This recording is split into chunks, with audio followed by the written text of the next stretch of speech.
the first boat we're going to look at today is the Alumacraft 2072. She's an aluminum boat, but let me tell you something, she is 100% bay boat. Well, one of the 3 boats that we've brought today, we've got one a little bit smaller, we've got one a little bit bigger. She's right in the middle of the line, but I tell you what, this boat can stand tall with any fiberglass boat on the market. Well, it can. In the same size, the ride is so similar, it's almost eerie. There's a lot of things you gain when you go to aluminum. They've now got aluminum that's treated 100% for salt water, not the big threat of rust and corrosion that there was years ago with the first generation of aluminum boats. But what I like about this Alumacraft, they've kind of laid it out for everything. If you want to do a little bit of fresh water, if you want to do a little bit of salt water, I mean, it's really not an offshore boat per se, but the flats, the bays, anything in fresh water, this one boat is really, really versatile. Dave, considering what it takes to trailer this boat, which is maybe a motorcycle or a Volkswagen, okay, where you can store it, how easy it is to wash, this may be your easiest ticket to get you and 2 or 3 of your friends out on the water.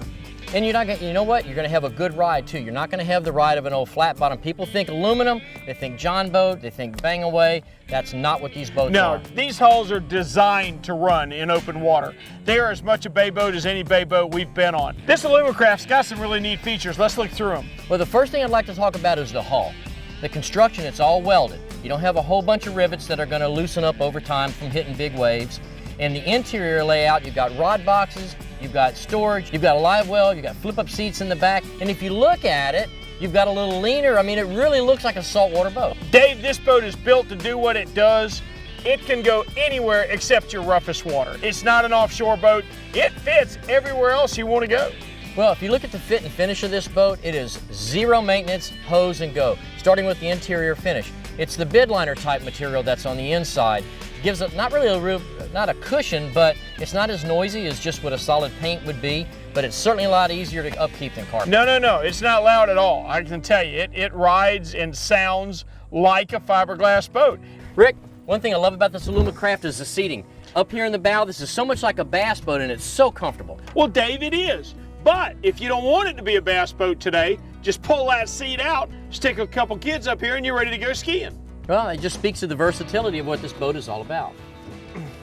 Coming down the sides, full rod lockers. These open up, you can slide your rods all the way forward in them, lock them shut when you're on the road. You're safe as can be. You've got additional storage up here for your PFDs or any other gear that you're going to bring along as well. Rick, the Alumacraft does have one fiberglass molded piece, and that's the center console, and up here you've got a combination cooler live well.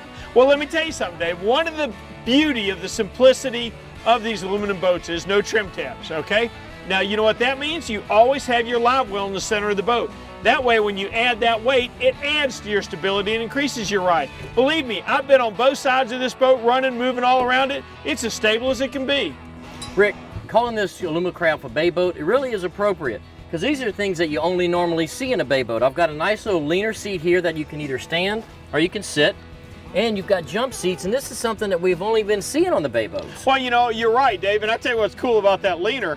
It doesn't have a backrest to it because it's got that full seat behind it. If you sit there and lean back on that seat, you're perfectly comfortable. Get ready to fish, just hop up in the seat. Well, just like the bass boats have. I've got a seat in the front, I've got a seat in the back. There's nothing more comfortable than sitting down while you're working a shoreline. Well, you're right, and the boat's laid out to be comfort. Rick, I know you spent a lot of time on this boat today, and being a 20-foot boat, some people might think a 115 is a little bit light. Hold on a minute, Skippy.